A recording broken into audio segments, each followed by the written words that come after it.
Bonjour à toutes et à tous, avec pas le bon écran. Oh, bonjour à toutes et à tous. On se retrouve ce Martin. Eh oui, et cette Pénélope aussi. On retrouve ce Martin et cette Pénélope. En live sur la chaîne d'Un Monde de Jeux pour une matinale spéciale. Vous avez vu qu'il y a beaucoup de monde. Vous avez vu qu'il y a des cadrages qui sont un petit peu particuliers ce matin parce que nous ne sommes pas que les trois. Aline est présente, évidemment, avec un cadrage très particulier. Elle est sur le côté. Non, bouge pas surtout. Tous mes réglages sont faits en fonction de ce cadrage très particulier. Pourquoi ? Parce que nous avons une invitée d'exception. Exceptionnelle, comme tous les jours. Nous avons Julie qui est avec nous ce matin. Bonjour Julie. Bonjour Martin, bonjour Pénélope, bonjour Aline. Salut Julie. Salut Julie.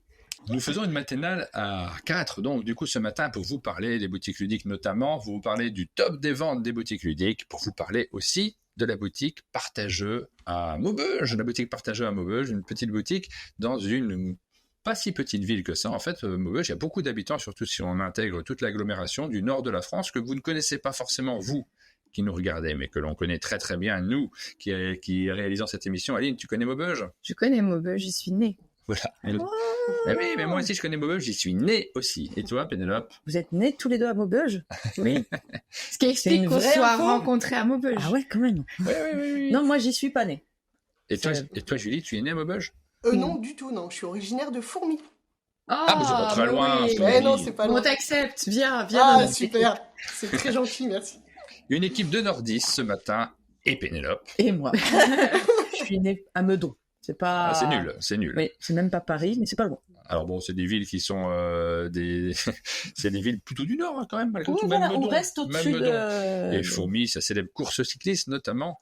Exactement. Si je ne me trompe pas, ça Redoute. Non, Son écomusée. Non, c'est Roubaix, la Redoute. Il n'y a pas l'écomusée à Fourmies ? Ah, Si, il y a l'écomusée aussi, ouais. Oui. Peut-être des petits restes culturels. Exactement. Mais on va pas vous parler de ça ce matin. On va vous parler évidemment un petit peu de Maubeuge quand même, parce que nous, ça nous fait plaisir. Donc, on t'a demandé, Julie, si tu pouvais nous prendre quelques photos de Maubeuge. On avait envie de revenir sur cette ville qui nous a accueillis pendant toutes ces années-là, que l'on connaît très bien. Et il n'y avait pas de boutique de jeux quand on était Quand plus jeune, j'étais petit, non. Ça, clairement pas.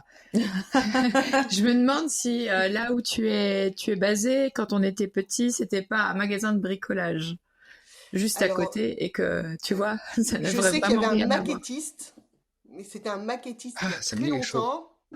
Et après, c'était un magasin de vêtements, et jusqu'il y a 3 ans, où là, c'est devenu Partageux.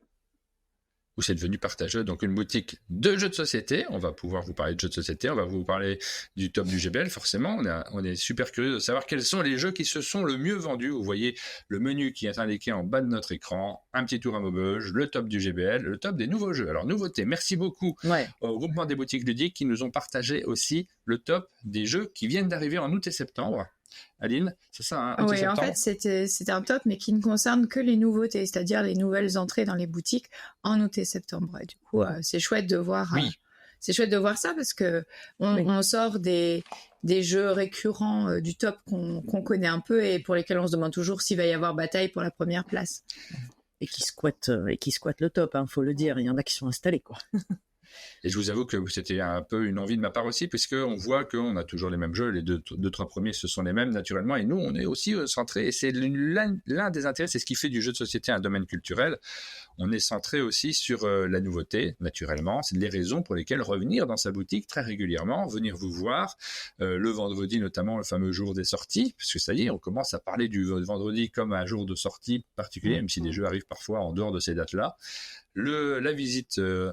ritournelle, rituelle, la visite rituelle dans nos boutiques pour acheter les nouveaux jeux, pour discuter surtout avec nos vendeurs, puisque c'est essentiel, on le dit à chaque fois, mais le conseil du vendeur en boutique, on y tient énormément, c'est ce qui fait la différence souvent entre de la vente en ligne et de la vente de l'achat en boutique. Il y a la vente des jeux qu'on connaît déjà et le conseil qui nous est vraiment approprié en général. Et puis c'est le cœur de notre métier justement, le conseil. Ben, c'est complètement, oui. Et ce côté humain qui est absolument indispensable. On va commencer, Julie, par parler de toi, évidemment, et parler de Partageux plus particulièrement. Tu nous as envoyé quelques images, avant de faire un petit tour à Maubeuge, quelques images de ta boutique. On va les regarder ensemble. Ça donne envie d'aller à Maubeuge. Moi, j'y suis jamais allée, mais du coup... attends, on n'a pas vu les images de Maubeuge. Ouais, moi je les ai vues, je vais te dire, les images font plus envie que le souvenir qu'on en a. Oh. Ça, Ah non, bah alors, bravo. c'est pas méchant Non, du non, tout, hein, ça. c'est pas méchant, mais vraiment, et c'est le cas pour les villes du coin comme Maubeuge, Louvroil et Aumont, on voit qu'il y a vraiment eu un effort de fait sur la qualité de vie et Ouais. l'aménagement urbain, Ouais, oui. parce que vraiment, ça ressemblait pas à ça quand on était Ça a petit, et ça a incroyablement changé. incroyablement changé. Et on se dit, tant mieux, parce que c'est vraiment ce qu'on voit, c'est chouette, en fait. Oui, c'est une ville qui a souffert de la guerre. On en reparlera juste après de Maubeuge. Regardons un peu les images de Partageux. Donc, Partageux, c'est une boutique qui est ouverte en quelle année? Alors en 2021, en mai 2021, ça fait Ah, un bah peu c'est plus de 3 ans, oui, c'est encore récent. Oui, c'est c'est récent. C'est encore un bébé boutique. post-Covid, en fait. Ouais. Oui, en fait, j'ai créé la boutique, enfin, j'ai lancé le projet avant le Covid, et au moment où j'ai vraiment dû faire l'étude de marché, pile poil au moment du confinement. Et parce qu'il y a pas mal d'entreprises de ce type-là qui se sont lancées en héritage du confinement pour des gens qui ont repensé leur vie à ce moment-là. Toi, c'est pas le cas, c'était initié Non, non, avant. c'était déjà avant, mais ça m'a quand même franchement aidé, en fait, ce Aidé. confinement. Bah oui, parce que comme j'étais en CDI, donc temps plein, et bah, le confinement, je me suis retrouvée au chômage technique, on va dire, et du coup, j'ai pu faire tous mes rendez-vous, évidemment, en visio, Temps, mais ouais. du coup, ça a été bénéfique, pour moi, ouais. Et puis, Mhm. du fait de repenser la boutique, au départ, je la voyais comme qu'une boutique physique, j'avais pas pensé au site internet, j'avais pas pensé à tout ça. Et avec le confinement, je me suis dit, il me faut au moins un site internet marchand, si jamais c'est récurrent, que je puisse quand même travailler, quoi. Ah Mhm. oui, nécessairement. Alors, on voit quelques images ici, on a une allée marchande, j'ai l'impression, avec juste dans le fond, on voit, c'est quoi, c'est la tour protestante, c'est ça? Alors c'est Oui, d'église, l'église moderne. Alors je vois pas oui. les images, donc je peux pas, Ah oui. Ah, et pardon, oui. C'est dire. Saint-Pierre-Saint-Paul, je crois qu'elle s'appelle. Tu vois, Exactement, ouais. je Ouais, ouais. reste. Oui, c'est vrai Elle que a t'as pas C'est de vrai, été, c'est elle a été surprenant totalement comme. rénovée aussi. Ouais. Parce que c'est vraiment surprenant, mais on y reviendra, mais elle ressemble pas à une église du Nord Non, du tout, en non, fait. non, non, Mm. non. Voilà. Hop, tu vois pas les images effectivement puisqu'elles sont en live sur Twitch et donc je les envoie pas sur Riverside sur le système qu'on utilise pour diffuser, pour nous discuter ensemble et capter la vidéo. Ce qui m'a frappé Donc, en préparant l'émission, c'est à quel point ta musique, à quel point ta boutique, elle était pop et qu'il y avait des couleurs. C'est super engageant, en fait. Je pense que c'est très attrayant pour les gens qui s'y promènent. Ouais. oui, oui, oui, oui, c'est vrai que même l'enseigne, elle est très plein de couleurs. En même temps, ça fait pas trop enfantin. C'est ce que je voulais. Ouais. Et ouais, non, je suis super contente de mon enseigne.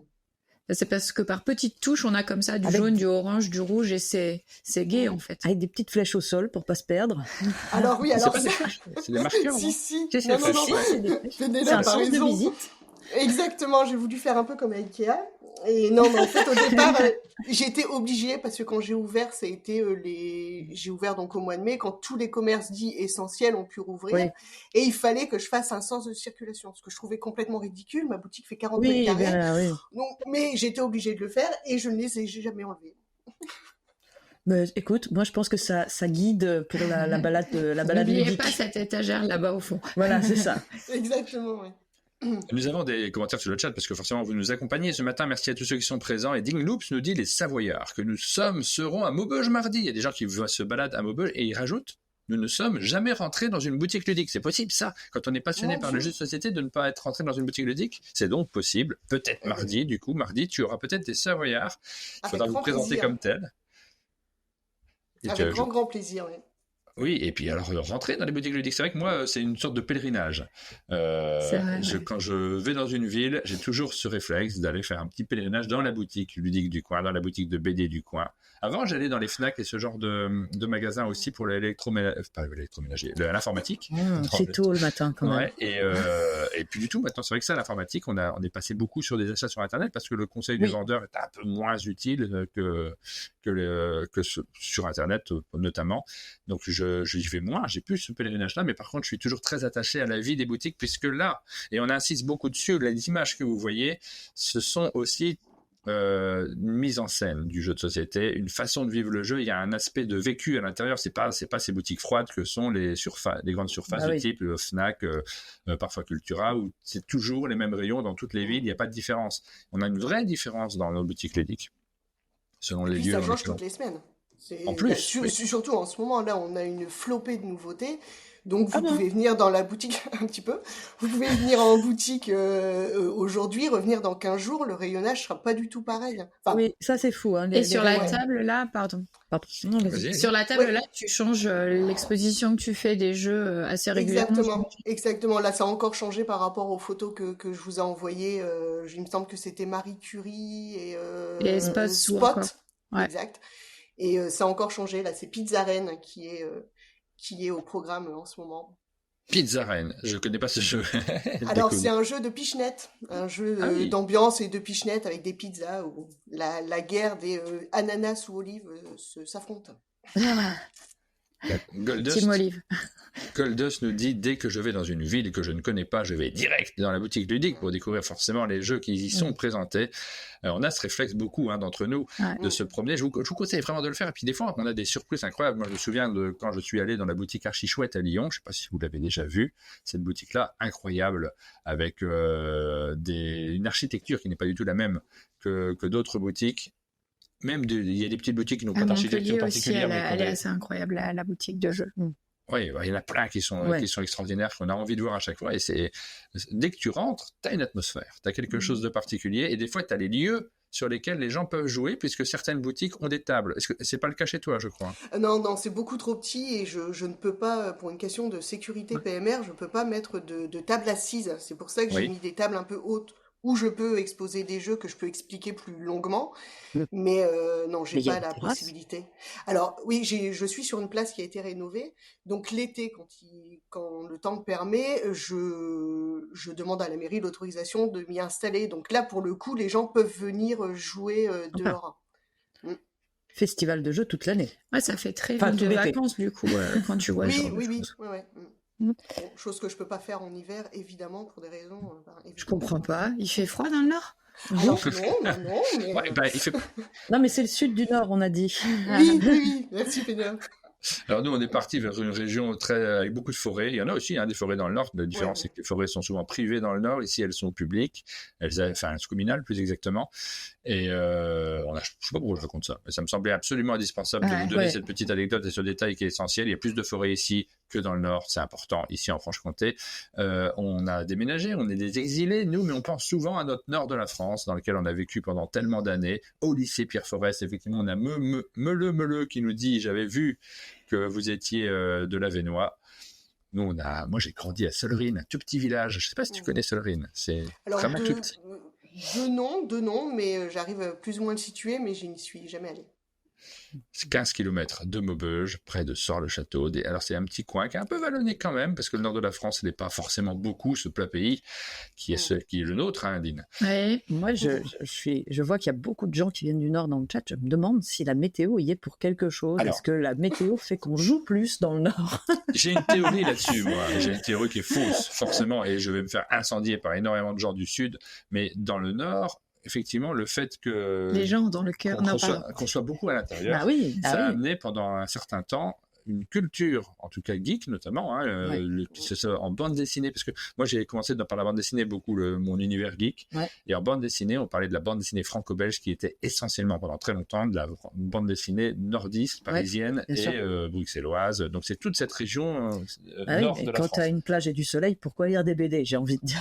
Mais ça a bien changé, puisque un éditeur comme Soleil était sur Toulon, donc avec peut-être, je sais pas, l'arrivée des nouvelles technologies, la climatisation, c'est plus facile de dessiner, mais moi je n'arrive pas à dessiner quand il fait chaud, c'est compliqué, t'as la feuille qui colle au doigt, et pour le jeu c'est sans doute un peu la même chose.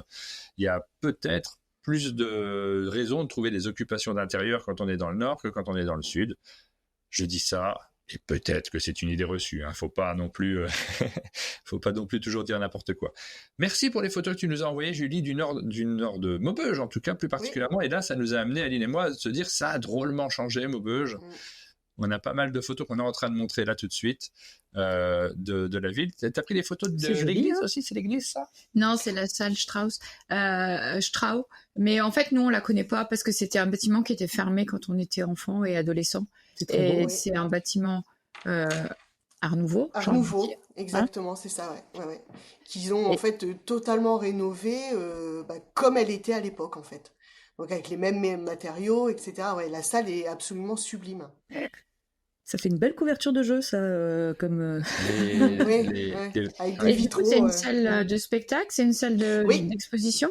alors il y a les deux en fait. Il y a une salle de spectacle en bas où il y a des concerts très régulièrement. Et puis à l'étage, alors là c'est devenu avec le musée Muse, donc où il y a l'exposition Mucha, ils font aussi des expositions temporaires. Mhm. Donc pour retracer l'histoire de l'art suivant les expos. Et avant, elle était ouverte justement pour faire des salons du livre, des après-midi jeux, enfin ce genre de choses. Ouais, c'est chouette, c'est vraiment très belle. Ouais, c'est beau, hein. Et vous voyez aussi les remparts, parce que Maubeuge, c'est une ville qui a été fortifiée par Vauban, comme Besançon par exemple, ou Lille, ou d'autres villes évidemment. Ah là là, il s'en est passé des choses dans les remparts. Oui, moi personnellement j'avais interdiction absolue d'aller dans les remparts Bah oui, quand j'étais c'était un peu étudiante. mal famé en fait, les remparts de Maubeuge quand on était plus jeunes, nous. C'était l'endroit où, paraît-il, il y avait de la drogue, il y avait des trucs, des machins, il fallait pas y aller. Maintenant, c'est super joli. C'est super, on peut s'y promener, c'est très joli, c'est très très agréable. C'est très vert en fait, Maubeuge. Alors c'est très bétonné par son architecture, mais au final, vous avez tout autour, dans Maubeuge, des espaces verts avec les remparts, le zoo qui est en plein centre-ville, qui a bien changé, je pense, que depuis que vous oui, on peut imaginer, oui. C'était très triste, oui. Moi, je me souviens aussi toute petite y être allée, c'était très très triste, et aujourd'hui, ça n'a absolument plus rien à voir. C'était un des plus grands zoos de France, si je me souviens bien, quand j'étais enfant, donc je ne sais pas ce qu'il en est aujourd'hui, parce que l'image des zoos a aussi beaucoup évolué avec le temps, tout simplement. Oui, parce qu'on juge les zoos aujourd'hui, mais il faut se dire qu'à l'époque, on ne se posait pas la question, en fait. Non. Ouais, non, ils claquaient les animaux dans les enclos, mais il n'y avait rien de... Maintenant, c'est vraiment très joli. Les enclos sont très agréables pour les animaux aussi. Mais non, ça reste encore un petit zoo à taille humaine, mais en plein rempart. Donc, c'est super joli pour s'y promener. C'est vraiment très, très joli. Moi, ça me donne envie d'y aller, tout ça. T'as envie d'aller Ouais. Eh ben, écoute. Je suis très culture. Moi, je me fais des petits week-ends comme ça dans des villes pour aller voir des bâtiments et des parcs. Je pense que on va se faire ça. Mais en fait, quand tu vas dans le Nord, tu peux faire vraiment beaucoup de choses. Il y a des choses à voir, des restes de l'industrie textile et sidérurgique dans le Nord qui sont intéressantes. Puis t'as le Louvre-Lens, t'as plein de choses. Et on a une histoire aussi c'est des villes qui ont vécu aussi l'héritage de la Deuxième Guerre mondiale avec des bombardements qui ont été pas mal centrés sur le nord de la France, donc qui ont été marqués architecturalement par cet événement majeur. C'est pour ça que cette ville-là a été très bétonnée, comme tu le dis. C'est pour ça qu'on a perdu beaucoup aussi de ses caractéristiques pendant cette période. On a eu un nord de la France qui était peut-être un peu gris pendant une période, mais on voit aux photos que tu as faites, et on m'a souvent dit ça a incroyablement évolué depuis que nous ne sommes plus dans le nord de la France. Alors, on va passer... Absolument pas pour changer de sujet complètement, mais je t'ai pas demandé si tu as une clientèle de clients qui est totalement des familiers, des récurrents que tu vois souvent, ou si au contraire c'est des gens que tu vois une fois de temps en temps parce que tu as des Belges qui viennent, parce que tu as du tourisme. Comment ça se passe en fait? C'est des habitués ou pas? Ouais, 80% de ma clientèle, ce sont des habitués qui viennent une fois tous les 15 jours, 3 semaines, voire toutes les semaines. Vraiment, c'est eux qui font vivre la boutique. On les connaît, on les voit. Touristique, non. Je vais pas dire qu'il y a... Après, il y a des gens moins réguliers, mais qui vont venir justement en période de Noël, parce que c'est devenu une habitude d'acheter des jeux de société pour Noël, mais je les vois pas forcément le reste de l'année. Mais 80% de ma clientèle, c'est des habitués que je vois très très régulièrement. Et ils ne viennent pas seulement pour acheter des jeux. Parfois, ils viennent simplement papoter et... prendre la mesure des nouveautés, quoi. Oui, et puis faire un coucou, dire bonjour, prendre des nouvelles. Enfin, c'est très très familial aussi. Enfin, c'est très très agréable. Moi, c'est ce que je cherchais aussi en ouvrant une boutique, la boutique physique. J'aurais pu l'ouvrir avant, pendant le confinement, justement. J'aurais pu l'ouvrir en février, mais je voulais pas du tout l'ouvrir en click and collect. Moi, je voulais voir les gens, je voulais discuter avec les gens, et c'est pour ça que j'ai retardé un petit peu au mois de mai. Et alors, dans cette boutique-là, parce que là, c'est un aspect que je suis très curieux de connaître également, tu as un public qui est important sur le nord de la France, parce que moi, le souvenir que j'ai de Maubeuge, c'était qu'il s'agissait d'une ville qui n'était pas très, très culturelle, et il y avait une toute petite librairie de rien du tout, avec des livres qui étaient entassés. Il n'y avait pas de. Le Furet du Nord, il y avait, oui, effectivement, le Furet du Nord, mais c'était pas très grand comme librairie quand on était gamin. Il n'y avait pas forcément de lieu culturel. Pour moi, c'était un monde. Ah bon, c'était l'endroit où j'avais envie d'aller, quoi. Donc, pour moi, c'était important. Je me rends pas compte, c'était important pour les gens. Et moi, quand j'ai su qu'il y avait une boutique ludique, le Furet du Nord de Lille, qui est bien connu, mais celui de Maubeuge, je l'ai moins. Quand j'ai su qu'il y avait une boutique ludique installée à Maubeuge, je me suis dit, mais culturellement, ça a dû évoluer. C'est chouette parce qu'il y a une population qui est importante. Normalement, on se dit qu'il y a de matière à vendre de la culture. Est-ce que comment ça fonctionne ? C'est le cas, en fait. Maintenant, il y a 2 librairies indépendantes qui fonctionnent bien et qui sont vraiment top. C'est vraiment indépendant. Enfin, je vais y arriver. Les personnes qui les tiennent sont comme moi, quoi, passionnés, donc ils lisent les livres, etc. Et puis on a le musée Muse maintenant qui est arrivé, donc c'est détaché du musée au Grand Palais à Paris. La salle Eustro, forcément, le Manège, qui est une scène internationale en termes de théâtre. Donc oui, ça bouge, ça bouge pas mal. Évidemment, il y en a qui vous diront qu'il se passe rien, mais si on cherche pas à savoir ce qui se passe dans notre ville. Non, mais la programmation théâtrale et musicale avec le Manège et la Luna, quand on était jeune, c'était déjà fou d'avoir toutes ces pièces parisiennes et tous ces chanteurs qui venaient. Moi, je me souviens avoir vu des chanteurs internationaux, quoi. Bravo. La Luna, alors c'est rigolo parce que cette salle de spectacle sur Maubeuge, elle s'appelle La Luna en référence à la chanson Le Clair de Lune de Maubeuge, qui n'est pas vraiment à l'honneur de Maubeuge. C'est marrant parce que tout le monde connaît, ah oui, un clair de lune à Maubeuge, ça doit être beau, un clair de lune à Maubeuge. Mais si on écoute bien la chanson, c'est une chanson qui se moque de Maubeuge. D'ailleurs, c'est le nom, ton nom de festival est inspiré de sa chanson. Exactement. En fait, l'année dernière, donc j'ai créé un festival de jeux de société qui a eu lieu au mois de mai, et donc je l'ai créé toute seule, en plus de gérer la boutique. Ça a été un gros morceau l'année dernière, et cette année, en fait, on a créé avec les 3 associations qui m'ont filé un coup de main pour expliquer les règles pendant ce festival, une fédération d'associations. Et de ce fait, alors en exclusivité mondiale, puisqu'on ne l'a pas encore dévoilé, mais l'asso s'appelle le Clair Ludique. Le Clair Ludique, on a une exclue mondiale dans cette matinale, on est tellement contents. Et on voit l'affiche là. Ça, c'était celle de l'année dernière. De l'année dernière. Exactement.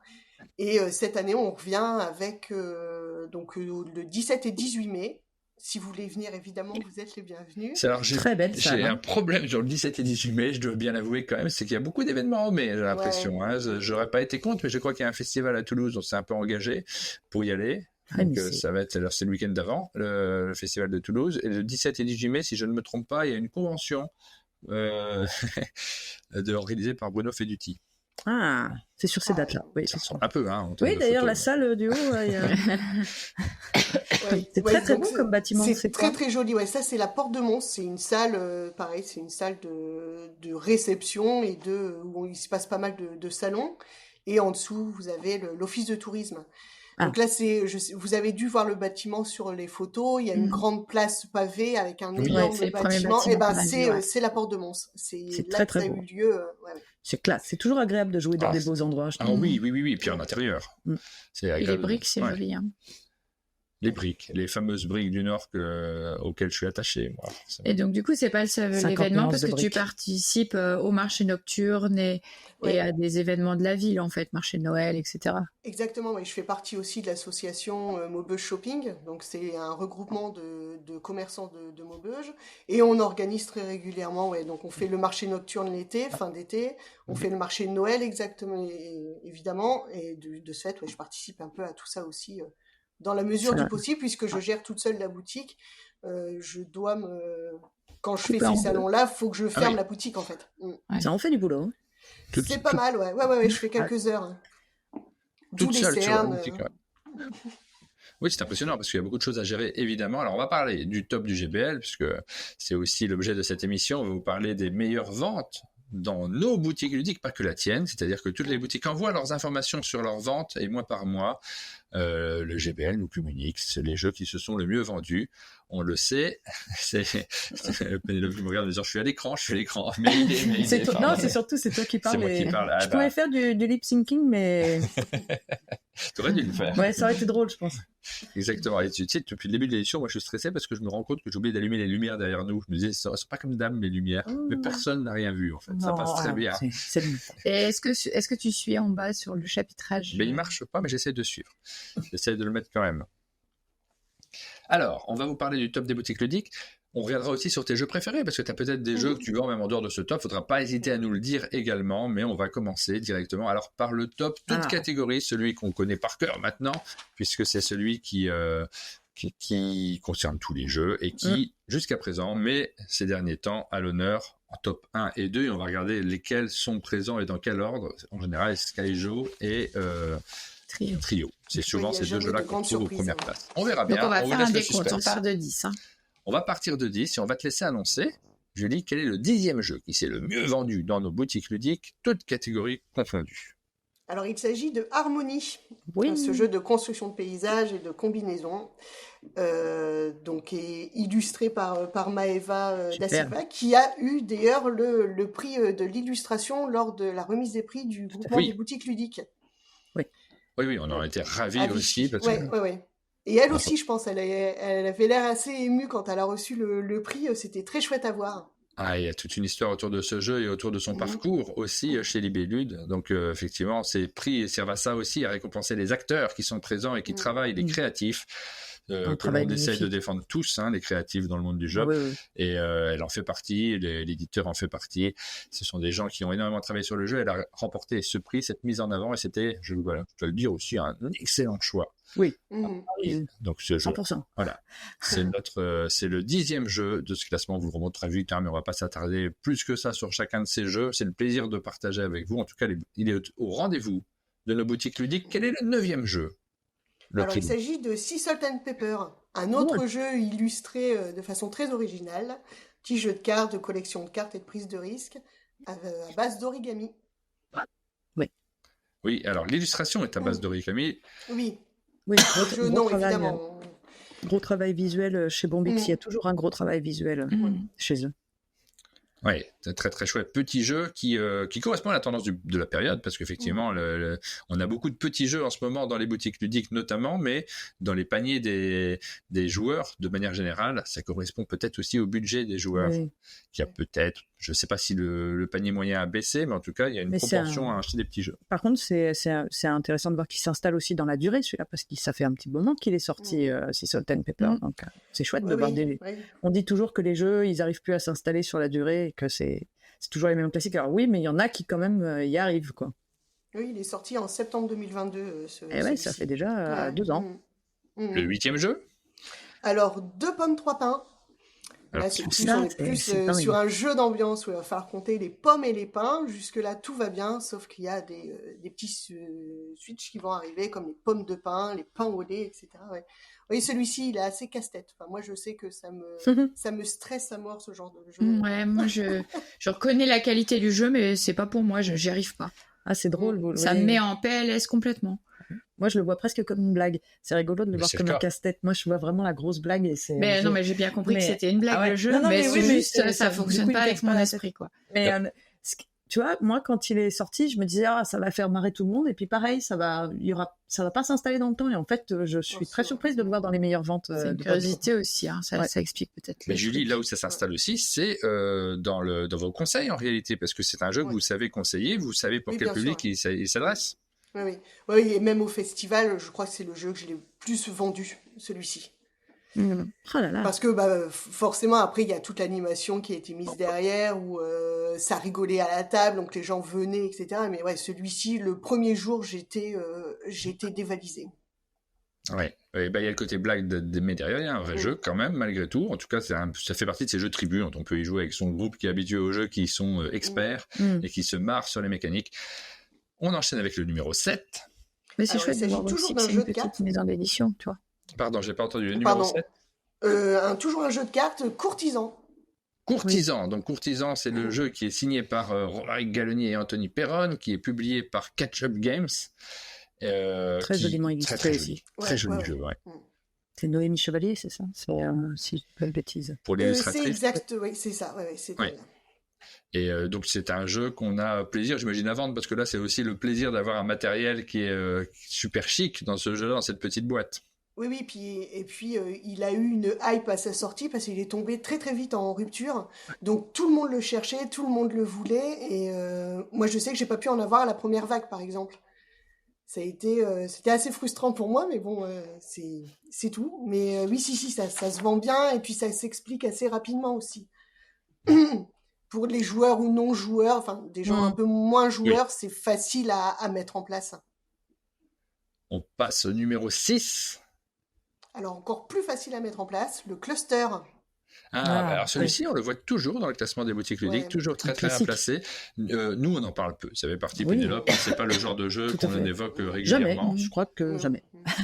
C'est pas le jeu que je conseille non plus. Enfin, c'est des jeux qui se vendent tout seuls en fait. Et puis cet été, il y a eu un effet TikTok. Je sais pas ce qui s'est passé, hein, mais il y a eu un effet TikTok où il s'est passé dans toutes les vidéos. Vous voyez le cluster, si bien que j'ai eu énormément de jeunes qui sont venus en boutique me demander le nouveau jeu qui date quand même de 2019. C'est drôle. Mais oui, ça a eu un effet bof. Et je crois qu'il est passé sur une des épreuves du Fort Boyard. Où, du coup, je pense que ça a dû. À mon avis, c'est pour ça aussi qu'il est passé en tête. Ça prouve qu'on a assez peu de. En réalité, on a assez peu de contrôle sur la com, sur la réussite d'un jeu. C'est beaucoup le hasard et un événement et quelque chose qui un nouveau fait public aussi. Parce que là, si c'est TikTok, ça veut dire un public beaucoup plus jeune que d'habitude. Mais il a suffi, je pense, d'un type à Fort Boyard qui s'est dit « Oh, je connais ce jeu, j'y ai joué chez un copain, je vais faire une épreuve avec. » Et d'un seul coup, derrière, ça enchaîne et ça fait des TikTok. Et voilà, parfois, il faut juste ça. Du coup, j'ai une question, puisqu'on t'a sous la main, Julie. Est-ce que ça va exploser, les loups-garous de Tire-ce-Lieu, là, avec tous les événements que l'on voit? Est-ce que tu en demandes déjà plus? Commandé plus? Alors, je n'en ai pas commandé plus, j'en ai encore en boutique. De toute façon, c'est le genre de jeu qui fonctionne très bien, surtout au moment de l'été, parce que les jeunes qui ont l'occasion au collège, au lycée, de pouvoir amener des jeux pour jouer, ils se pointent tous avec un loup-garou. Donc ça fonctionne toute l'année. Mais c'est pareil, c'est un jeu que j'ai pas besoin de conseiller, mais oui, je pense qu'avec et la série, ou le film et l'émission qui est passée, à mon avis, oui, je vais peut-être gonfler un peu plus le stock, mais pas plus que ça. Je vais pas non plus faire des réserves. Ouais, non. Ça fait un moment qu'on l'a pas vu dans le top des boutiques ludiques. On regardera avec attention. Est-ce que c'est un jeu qui va repopper d'un seul coup, se retrouver dans les premières places? Parce que là, on le voit absolument partout, en affichage, en émission de télé et en film, donc difficile de passer à côté.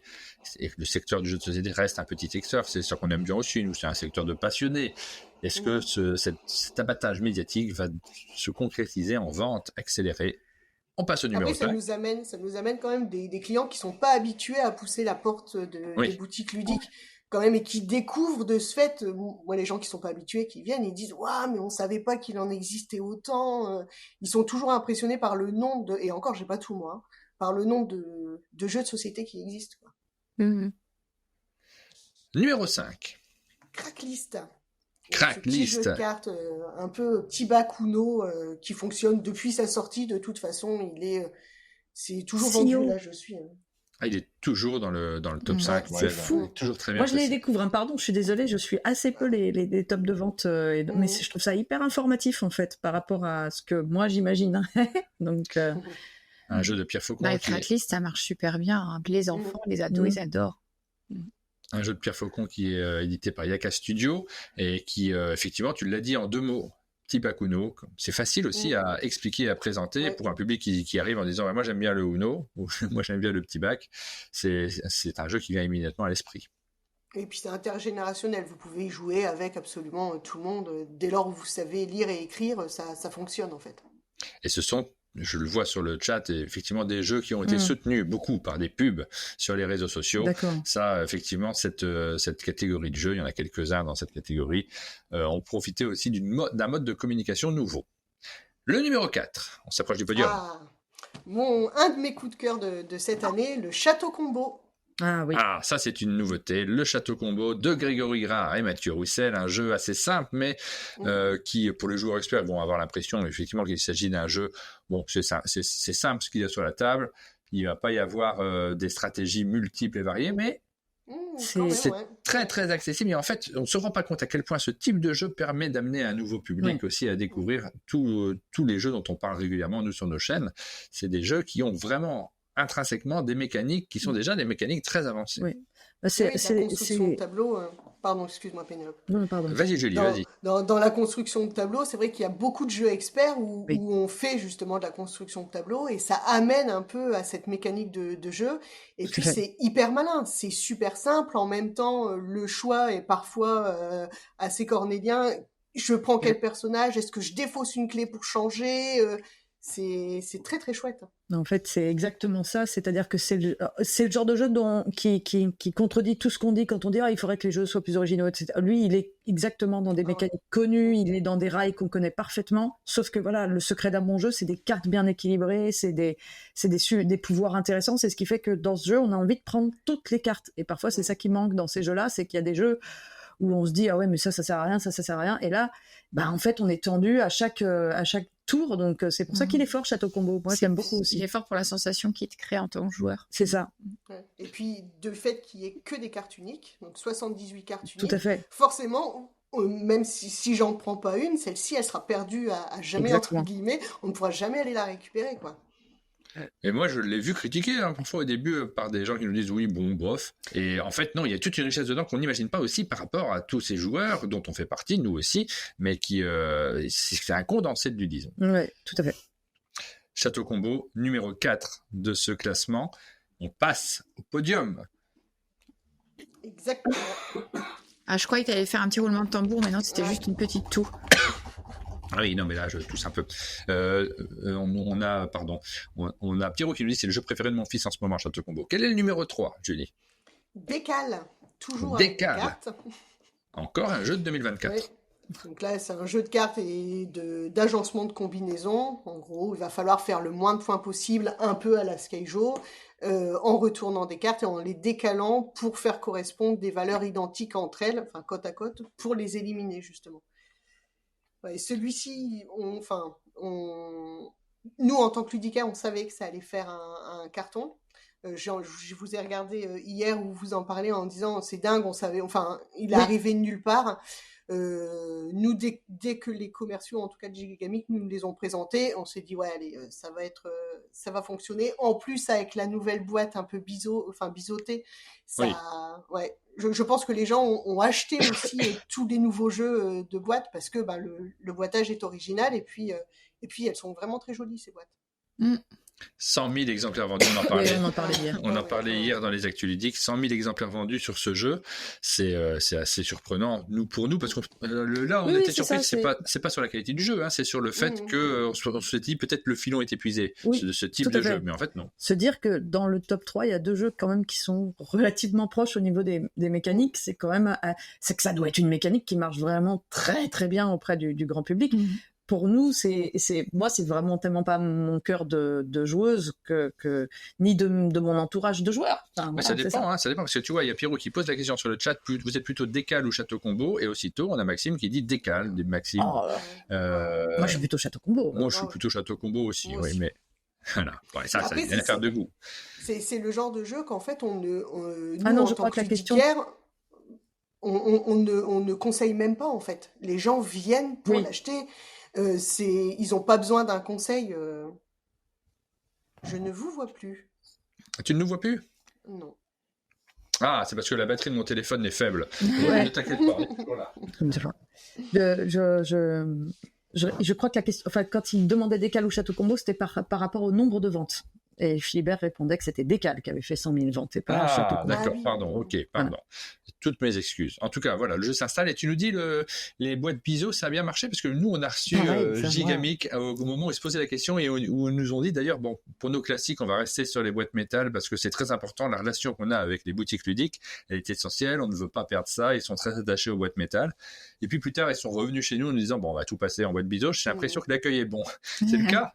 Ah oui, ouais, si, l'accueil est très bon, c'est assez original, forcément, et puis ça tient quand même pas mal, j'en ai entendu dire, oh là là, tout va tomber, bon, moi je trouve que ça tient plutôt pas mal, et puis la boîte en carton, de toute façon, je pense qu'ils pouvaient pas trop y échapper, là. Oui. Moi, je l'ai. Et puis elle est travaillée, elle est embossée, c'est super joli. Exactement, ouais. Ah, Moi je sais qu'en boutique, donc il y a le Kabanga qui est sorti comme ça, donc le décal, et puis Princesse, Rebelle Princesse, et si, c'est des jeux qui se vendent très bien. Ouais. Oui. Allez, la question de Pierrot, c'était précisément sur qui gagnera l'As d'or. Est-ce que c'est Décal ou est-ce que c'est Château Combo? Ils en sont déjà là à dire. Il a rajouté Pierrot parce qu'il a toujours évidemment le sens de la formule. Tu connais rien, toi, Pénélope. Mais ouais, non, j'y connais rien. Mais c'est hyper intéressant hein, le top des ventes là. Pareil pour moi, la boîte Bizot, c'est un cauchemar. Et encore une fois, je pense que c'est parce que. Ah bon, mais pourquoi? J'arrive pas à comprendre. J'adore la boîte Bizot. Ah bah parce que pour moi, quand t'as une petite surface chez toi et que tu dois ranger beaucoup de jeux, et moi j'en ai beaucoup, et tous les gens que je connais qui ont des Kallax à ranger, c'est l'enfer. Tu peux pas ça prend plus de. J'aime pas du tout. Pas du tout. En plus, tu peux même les empiler à plat si tu veux. Oui. Ça reste joli. Oui, mais du coup devant, enfin bon, j'aime pas empiler à plat déjà. Le drame, c'est le drame ce matin. Non, mais là on contredit toutes mes certitudes et je trouve ça super. J'adore les boîtes Bizot. Moi j'adore ça, vraiment. Je trouve que moi aussi, je les trouve super élégantes. On enchaîne. J'ai eu des remarques de mais ça va tomber par terre. À chaque fois, très belle par contre. À chaque fois, je peux pas m'empêcher de dire, mais vos boîtes rectangulaires habituelles, vous les prenez vraiment par le couvercle, vous les retournez vraiment à l'envers, ça tombe par terre aussi en fait, hein, si on tient ces boîtes n'importe comment. C'est ça. Bon, le numéro 2, le numéro 1, on annonce souvent les deux en même temps, puisqu'il va s'agir soit de Skyjo, soit de Trio, on le sait, mais dans quel ordre? Qui est numéro 2, qui est numéro 1? Alors en numéro 2, on parlait de l'As d'or tout à l'heure, et bien c'est Trio, celui qui a reçu l'As d'or en 2024. Comme quoi, on se trompe pas complètement. Non. C'est pareil, est-ce que c'est la mission de l'As d'or d'avoir systématiquement celui qui se vend le plus? Pas forcément, non, ça peut être... Et même, j'ai envie de dire, et même comme quoi l'As d'or fait vendre. Oui, ça marche aussi dans ce sens-là. Oui. Sans doute. Oui, voilà. Si, nous on le voit en boutique. Hein. Dès lors où il y a un jeu qui a l'As d'or, généralement, les gens le savent et s'ils ne l'ont pas, viennent le chercher. C'est très vrai sur l'As d'or, peut-être moins sur les autres catégories. Ouais. Oui, on verra si Château Combo se vend plus l'année prochaine après son As d'or. Et Skyjo, donc en numéro 1, pas de surprise. Exactement, on n'a plus besoin de le présenter, c'est bon, c'est connu. Suspense pour le mois prochain. Est-ce qu'on va commencer à avoir du loup-garou qui repoupe, qui remonte? Est-ce que avec les fêtes de fin d'année, on va avoir peut-être, j'en sais rien, ça accélère les fêtes de fin d'année, ça augmente les ventes, mais est-ce que ça change l'ordre? On ne sait pas. Est-ce que Trio va réussir à repasser? C'est déjà arrivé qu'il soit devant Skyjo, mais est-ce qu'il repassera devant Skyjo? On découvrira ça dans le prochain épisode de nos aventures. C'est déjà arrivé que Trio soit devant Skyjo? Ça, c'est agréable. Ouais, après l'As d'or, justement. Moi, dans tous les cas, c'est une success story. Moi, je dis Trio, personnellement. Ah, tu dis Skyjo, moi je dis Skyjo. Ouais, bon, je pense que les deux se disent, mais moi je dis Skyjo aussi. Mais il y a un Y, et puis les robes en Sky, j'adore ça. On va passer maintenant aux deux autres tops que l'on évoque à chaque fois. On évoque les trois premiers dans les deux autres catégories. Alors, pourquoi y a-t-il deux autres catégories? Puisqu'on va vous parler des jeux à plus de 30 €. Forcément, il y a une prime aux petits jeux. Vous en avez déjà aperçu des jeux à plus de 30 € dans ce classement. Donc, vous vous doutez, si vous avez bien suivi, quels sont ceux qui sont en tête du classement. Mais on va quand même regarder le top des jeux qui sont... là, on est monté jusqu'au jeu à 30 €. Quel est celui qui est troisième? Alors, c'est Skyteam. Ce jeu à 2 joueurs coopératif, pardon. Moi, il s'est super bien vendu. Moi, c'est un jeu que j'aime beaucoup aussi.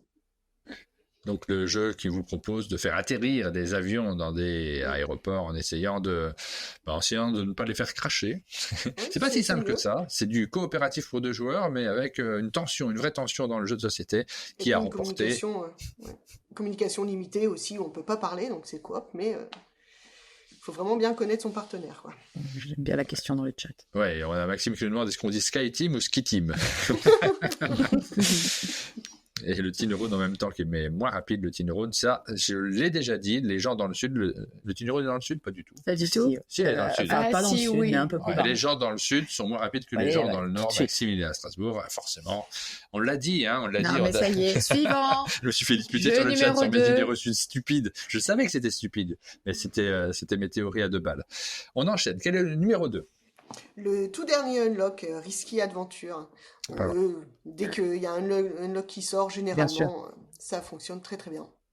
Et moi aussi, j'y vais systématiquement. Et là, il y a du Lewis Trondheim à l'intérieur. C'est mon éditeur, Lewis Trondheim. C'est lui qui m'a permis de faire de la bande dessinée également. Donc, j'y suis très attaché et j'ai pas encore joué. J'ai hâte de pouvoir y jouer. Et tu ne continues pas en disant « Et du Pierrot, qui est mon ami. » Et il y a du Pierrot dans Unlock, qui est mon éditeur aussi. J'y suis très très attaché et j'y ai pas encore joué. J'ai hâte d'y jouer. J'aime bien la formule dans le chat. Il y a du Pierrot surtout dedans, mec. Ça va, Pierrot? C'est bon, j'ai rattrapé le truc.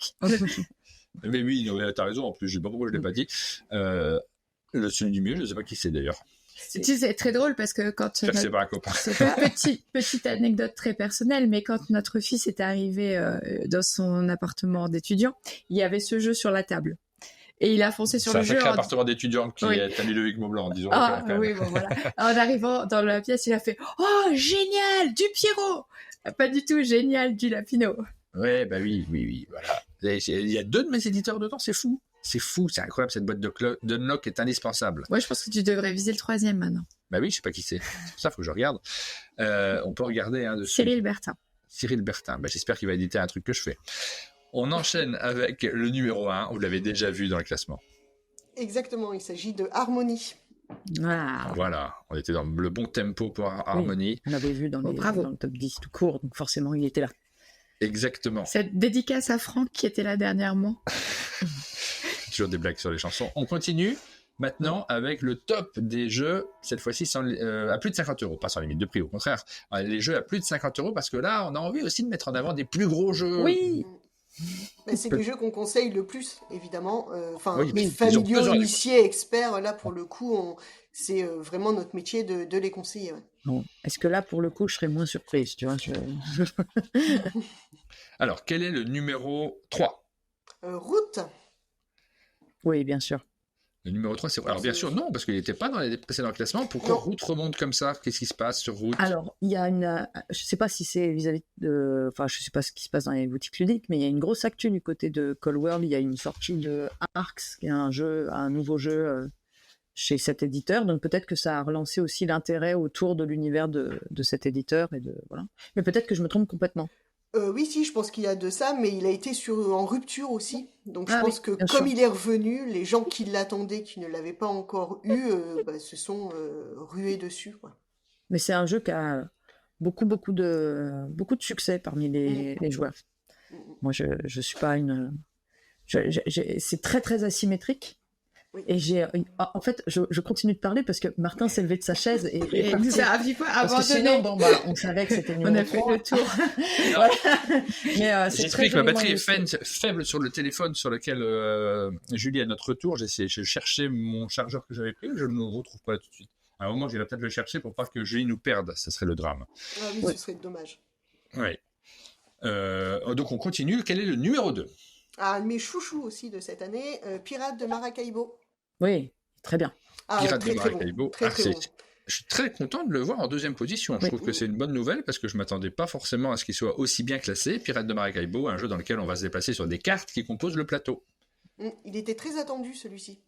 Quand on a connu la sortie, les clients, moi j'ai eu beaucoup de précommandes sur ce jeu.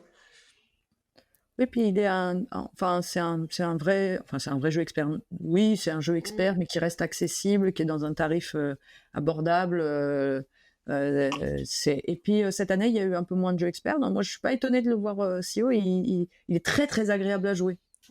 Oui, et puis pas trop long. La mise en place se fait quand même plutôt facilement aussi. Et puis, puis on retrouve de Maracaibo dans les effets, etc. Et c'est vraiment, moi j'ai adoré ce jeu. Ouais, je suis d'accord. Et le numéro 1, mesdames et messieurs, le numéro 1 sous vos yeux ébahis, de quoi s'agit-il ? Encore un de mes chouchous, Dune Imperium Insurrection. Il est super, tu vois. Ouais. T'es plutôt joueuse de jeux experts. J'ai l'impression. Ouais. Si je suis très initié expert, alors jeux d'ambiance, petits jeux, bah, je les joue pour pouvoir les conseiller, mais c'est pas mon cœur de jeu non plus. Ah bah je vais venir jouer. On avait compris. Avec grand plaisir, ouais. Avec grand plaisir. On va enchaîner avec donc le top, on ne l'annonçait pas jusqu'à présent, mais là, cette fois-ci, on passe sur les 10 jeux. Parmi les nouveautés, on va regarder un peu plus rapidement, parce que forcément, on a déjà égrené 3 tops, on a déjà parlé de plein de jeux différents. On va regarder des jeux qui sont... dans quel ordre on les fait d'ailleurs? Celui-ci est toujours dans le même ordre. Je les ai mis en ordre décroissant. En ordre décroissant aussi. On va regarder ceux qui sont sortis en août et septembre. Ça, c'est chouette. Forcément, les premiers jeux... Je ne sais pas si on ne fait pas dans l'ordre, parce que forcément, les premiers, on les connaît déjà, puisqu'on les a déjà annoncés. Le 1, si on a regardé les autres classements, on le connaît déjà. On va peut-être faire dans l'autre ordre. C'est bien. Non, parce qu'après, les gens, ils aiment bien essayer de deviner. C'est ça l'intérêt d'un top, quand même. Ils gâchent tout. Alors, on va passer assez rapidement, quand même. Sur ce top, on va le passer plus vite en termes de commentaires, mais quand même, regardons-le ensemble. Parmi tous ceux qui sont sortis en août et septembre, quel est le 10e qui s'est le plus vendu? Là, on va tout regarder, c'est sympa de ne pas faire que les 3 premiers. Donc Takenocolor. Alors, le 10e, c'est Takenocolor, 10e jeu qui s'est le plus vendu parmi les nouveautés. Donc, c'est le jeu de Roll & Write, publié dans l'univers de Takenoko, toujours par Antoine Boza, accompagné par Corentin Lebras sur ce jeu-ci en particulier. C'est publié par Bombix, deuxième jeu qu'on cite de Bombix dans cette émission. Le premier, évidemment, c'était Sea Salt and Pepper. Pardon? Moi, c'est un jeu bonbon pour moi, je l'adore. C'est un jeu Bombix, pas bonbon. Ouais, mais voilà, il y a des jeux, ça s'explique pas. Comme je dis, j'y ai joué, et mon cœur de... Enfin, normalement, je suis vraiment... Enfin, je suis plus sur le jeu initié et expert, et voilà. Mais là, j'y prends un plaisir. Sur Board Game Arena, je fais plein de parties aussi, donc très chouette. On avait la proposition de Grossave Dragon qui nous dit t'as qu'à mélanger les jeux du top, comme ça on se débrouillera pour les mettre. Non, du tout. Donc, 9e jeu, Julie. Kitsu, ce petit jeu de pli malin. J'adore Kitsu. C'est Greg Games qui le publie en version française. C'est un jeu de Thomas Favrolier. Aline adore Kitsu, ça marche super bien. Et surtout, on a des jolies cartes dans ce jeu qui sont plutôt agréables à manipuler. Il a réussi à bien se vendre dans les boutiques. C'est une bonne nouvelle de le voir aussi bien classé. Quel est le 8e jeu? Les jeux de pli, hein, ça, c'est à la côte. Ouais, mais il y en a plein. C'est chouette de voir lesquels se démarquent aussi. Il y a des chats. Ce qui n'est pas la raison pour laquelle j'aime ce jeu. C'est vrai. Donc en 8e position, on a Art Society, ce jeu de tuiles. Il est très très bien, je l'aime beaucoup aussi celui-ci. Comme quoi, je ne fais pas que du initié expert, mais celui-ci, en jeu plus familial, je l'aime beaucoup. C'est du familial plus, hein, quand même. C'était Art Society, parce qu'il y a de l'enchère aussi à l'intérieur. Ah oui, c'est ça. C'est un système d'enchères hyper épuré, hyper malin, et le jeu est très très agréable parce qu'il repose sur cette mécanique. Moi, je l'aime beaucoup, Art Society. On l'avait sélectionné pour les Sabliers d'Or. On l'avait présenté au Sablier d'Or. Quel est le 7e jeu? Donc, Dune Imperium Insurrection. Alors, on en a déjà parlé. Là, on a un gros jeu. Pardon, moi j'ai coupé mon micro pour tousser. On a un gros jeu dans cette catégorie-là qui monte en 7e position quand même. C'est plutôt pas mal. Dune Imperium, on en a déjà parlé. Le 6e. Inheritors, un autre jeu de cartes. Oui, moi je l'aime bien. Personne ne le connaît. Pardon. Visiblement. Il est bien vendu. Si, on le connaît. Il est très élégant ce jeu aussi. Non, mais on le voit, c'est là qu'on voit la différence entre les médias et les boutiques. Dans les médias, on le voit très très peu. C'est vrai qu'il a eu peu de couverture médiatique. Pas assez, peut-être. Moi, j'en ai un peu parlé, mais parce que moi, je le trouve très chouette, très agréable. Quel est le 5e jeu qui s'est le plus vendu sur cette période? Alors, c'est un puzzle. C'est mon puzzle aventure Terre d'Ocre, qui est sorti en fait de ma première aventure, un livre-jeu pour enfants, BD-jeux pour enfants, et ils en ont fait des puzzles qui sont vraiment très chouettes. Chouette de voir un jeu enfant dans ce top quand même. Oui, ça c'est une bonne nouvelle aussi. C'est donc le 2e volume de cette gamme qui a remporté l'As d'Or enfant cette année. Et clairement, on y voit l'effet As d'Or quand même. Hein. Oui. Parce qu'on constate qu'il n'y a pas d'autres pour le moment, mais on peut se douter qu'il n'y en a pas après, pas d'autres jeux enfants dans la sélection. Quel est le 4e? Pardon. Alors, on parlait des boîtes biseautées, en voilà une autre, c'est Kabanga. Ça, c'est surprenant. De cartes. Aussi, Le jeu dans lequel on jette des cartes derrière nous, et là c'est là où on voit la force de frappe aussi de Gigamic, qui sont très très forts. Leurs jeux sont toujours un peu moins de mal à se positionner dans les hauts des classements. Parce que c'est très facile à expliquer. Et oui, aussi. On a fait une vidéo sur la chaîne, vous pouvez la regarder, on jette les cartes derrière nous, vraiment. non, à la figure, on les jette sur les autres. C'est comme ça, Kabanga, tu jettes les cartes, je dis n'importe quoi. Le numéro 3, et là on rentre dans ce qu'on a peut-être déjà vu dans le classement. L'extension Hob de Lueur. Ah non, pas encore, celui-ci on l'avait pas encore vu. Non. Une extension, c'est hyper haut pour une extension. Ah ouais, c'est un peu nous fait un troisième fois qu'on a Bombix. Ouais. Beaucoup vu du catch-up et du Bombix, ouais. Le jeu Lueur, il n'est pas récent, mais comme quoi les gens attendaient l'extension. Oui. Très très beau jeu. Très très beau, il a beaucoup fait parler pour son graphisme, effectivement. Le numéro 2, là, on l'a déjà vu. Exact. N'empêche qu'on peut quand même... Unlock, Risque Aventurine, tu voulais dire quelque chose? Qu'on peut souligner que les choix de Bombix qui sont très poussés en termes d'illustration ont l'air d'être vraiment très payants, en fait. Donc le numéro 2, on l'avait déjà vu, c'est Unlock, et le numéro 1, on l'avait déjà vu également, si je ne me trompe pas. Oui, c'est Château Combo. Château Combo. Tout simplement. J'ai eu un doute d'un seul coup sur la date de sortie, mais oui, nous avions déjà vu ces deux jeux dans le classement. Vous allez pouvoir retrouver tous ces classements sur notre site internet, puisque en mettant le replay de cette vidéo, on vous remettra la liste des jeux, vous pourrez y accéder, vous pourrez les découvrir, et vous pourrez vous rendre dans vos boutiques ludiques, faire un petit pèlerinage dans votre ville la plus proche, dans ces fameuses boutiques qui sont souvent dans les centres-villes des villes. Dans les centres-villes et centres-villes. Point. Ouais, pardon, je suis nul. C'est souvent des boutiques de centre-ville, ça nous permet de faire un tour aussi en ville. Ça vaut le coup parce que souvent on reste dans les périphéries pour les campagnards que nous sommes. Quand on arrive en ville. C'est moins ton cas, Pénélope. T'es moins campagnarde que nous. Non, oui, mais je suis loin du coup. Du coup, Julie, moi j'ai une question. Oui. Là, on a vu le top qui regroupe les ventes de toutes les boutiques ludiques. Oui. Est-ce que dans ta boutique à toi, on est sur un top qui est proche de celui-là? Ou est-ce que tes tops à toi sont un petit peu différents? Alors au niveau des top 3, tous jeux confondus, c'est pareil. Je suis sur du Cracklist, Skyjo, Décal. Ça, c'est ce qui s'est vendu le plus au mois de septembre. Après, au niveau des jeux familiaux experts, ça change un peu. Moi, j'ai Sur les traces de Marie Curie, qui a bien fonctionné. Mycelia aussi, celui de Ravensburger, avec ce jeu de deck building pour appréhender le deck building qui a très bien fonctionné. Pirates de Maracaibo, ça a explosé aussi. Yokohama, qui a bien fonctionné. Mais parce que duel qui va sortir prochainement. Parce que forcément, je l'aime beaucoup, donc je l'ai beaucoup conseillé. Et puis Wyrmspan, Dune Imperium aussi. Oui, Wyrmspan qui est sorti il n'y a pas très longtemps également. J'adore ma boutique, nous dit Loulou 4087.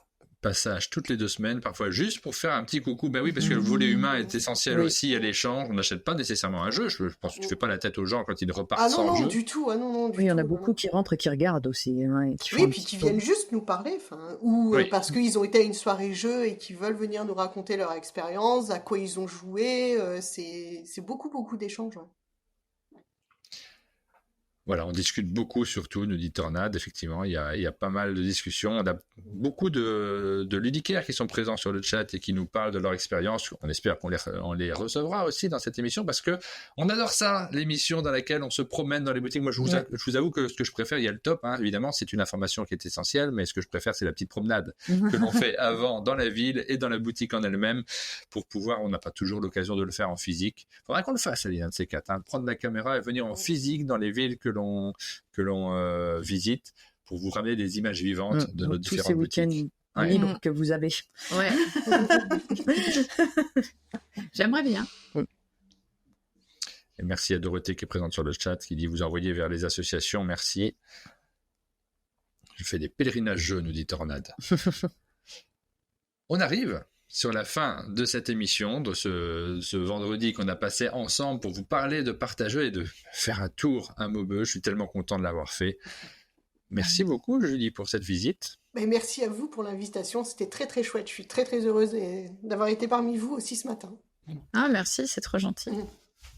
Et je passe à la boutique bientôt. Avec grand plaisir. Moi, et au festival. Il faut venir au festival, surtout. Oui. Vous êtes... invité avec grand plaisir. J'avais oublié, mais j'avais annoncé effectivement qu'on parlerait des festivals en fin d'émission. On est en fin d'émission et effectivement, peut-être on jette un petit coup d'œil. Merci Julie. Dis rien. Grâce à toi. Je ne vous vois de nouveau plus. Hein. Je parle sur... des messages. Alors, c'est pas très grave, mais... La technique. Ouais, j'ai pas retrouvé mon chargeur de téléphone, j'aurais dû recharger parce que tu vois, Julie a un retour sur notre chargeur de téléphone, Ouais, enfin, c'est compliqué, je rentre pas dans les détails, on s'en fiche un petit peu, c'est pas très grave. Très sympa le retour sur le chargeur de téléphone. Oui. Mais oui. Alors les festivals de ce week-end, où est-ce qu'on va ? On va regarder quand même un tout petit coup les festivals qu'on a eu ce week-end pour terminer cette émission. On jette un petit coup d'œil tous ensemble. C'est intéressant aussi de voir ce qu'il y a comme festival, ce qui se passe. On va essayer de le faire le vendredi parce qu'on ne le faisait plus depuis la rentrée. On ne parlait plus des festivals et c'est important quand même. Il y en a toujours plein. Moi, j'adore voir les jeux de mots. Et vous pouvez les retrouver sur le site de Subverti qui est celui qu'on vous montre à l'écran. Voilà. Il est super ce site. Donc Fontenay-les-Combes, Aline, t'es plus près. Lyon, Villeurbanne, ce week-end. Oui, c'est Octogone ce week-end à Lyon. Un gros festival. Octogone, très important ce festival-là. Surtout au niveau du jeu de rôle, très très très majeur dans le monde. On le voit au niveau de l'affiche d'ailleurs, ça fait très. Ça fait très jeu de rôle l'affiche de Octogone justement. Ouais. Oui. Elle est très jolie, j'aime beaucoup moi. Donc on a le festival If and Drill Fest à Ivignac-la-Tour dans le 22. On a aussi le festival Air en jeu, ça va beaucoup plaire à Jane, à Belin-Belay dans le 33. Aline s'est lancée dans le jeu de mots. Beaucoup de festivals ce week-end, dis donc, c'est impressionnant. Hein. Le festival À quoi tu joues à Chavagne dans le 35. Je sais pas, on le saura peut-être en y allant. Le week-end en jeu à Saint-Jean-de-Védas dans le 34. Ça n'arrête jamais. Et donc, il y en a énormément. Plage, le festival d'Armoire-Pion ce week-end également. Finalement, il y a des gens qui jouent sur la plage aussi. Froid de fond. Faites plein les jeux, Froid de fond, donc dans le 85. Plein les jeux. Numéros comme ça. Aline. Saint-Clément in the Game à Saint-Clément de Rivière, j'imagine, dans le 34. Au Pays des Jeux à la Cendre dans le 63. Le festival de Soissons Game Fest. Le festival du jeu de Colomiers à côté de Toulouse. À côté de Toulouse. Bah, dis donc, ça joue dans le sud. Je pensais qu'il n'y avait pas de joueurs de jeux de société dans le le sud de la France. Pas de joueurs de société à Toulouse, mais un doute. Le festival Scorfel à Lannion. Le Ludo-Proto, la journée des auteurs à Hennelsheim-Bruche dans le 67. Voilà, on a fait le tour des festivals qui ont le ce week-end. Énormément, il se passe plein de choses, évidemment, partout en France. Des festivals, il y en a partout. Des boutiques ludiques, il y en a partout. Cette fois, c'est vraiment la fin de cette émission. Merci beaucoup, Julie, de nous avoir consacré du temps ce matin. Merci à vous. C'était très chouette. J'ai adoré. On a adoré aussi, alors particulièrement, on doit le dire, on était à Maubeuge, on a particulièrement adoré revenir sur cette ville-là. C'est la fin de cette émission, c'est la fin de cette semaine. Tous les matins, vous avez des émissions sur la chaîne d'Un Monde de Jeux. On a passé cette semaine avec vous. La semaine prochaine, il va se passer plein de choses aussi. Aline, on a des invités sur toute la semaine. On a des invités toute la semaine, puisqu'on commence la semaine avec Loki. On va découvrir le line-up de fin d'année et tout ce qui va être en boutique pour Noël. Oui. C'est du jour en fin, donc ça tombe bien. On va parler des éclairs tout, on va parler du détective, du calendrier de l'Avent détective Charlie. On va parler des histoires qui pop, enfin voilà, tout le line-up prochain de Loki. Et on va recevoir This is the Game aussi en fin de semaine. Et tout ça en compagnie de Hamza. Voilà, on aura Hamza, on aura un invité qui vient du nord de la France aussi, enfin de la France, de la Belgique même, qui nous vient de Belgique pour pouvoir passer une petite semaine au chalet, s'amuser avec nous et on le verra sans doute dans certaines de nos émissions la semaine prochaine. Voici pour le programme. Merci Julie. Et puis, j'espère qu'on se verra à Maubeuge. Avec grand plaisir, oui. Tu seras à Cannes, au Festival de Cannes? Est-ce que tu fais le trajet? Non, probablement pas. J'ai pas encore pris mes places et je sais pas si je vais le faire. J'étais à Vichy, c'était déjà pas mal, mais c'est vrai que c'est compliqué de se déplacer. Comme je suis toute seule en boutique, ça veut dire fermer pendant 4 jours la boutique. Et c'est compliqué, Si c'est le sud du sud. Ah là, pour le coup, c'est le sud du sud. Je dois quitter le sud de mon nord pour aller au sud du sud. Eh bien, on viendra te voir à Maubeuge. Voilà, on n'a pas le choix. On est obligé de faire un pèlerinage. C'est la fin de cette émission. À la semaine prochaine, tout le monde. Ciao. Ciao. Au revoir.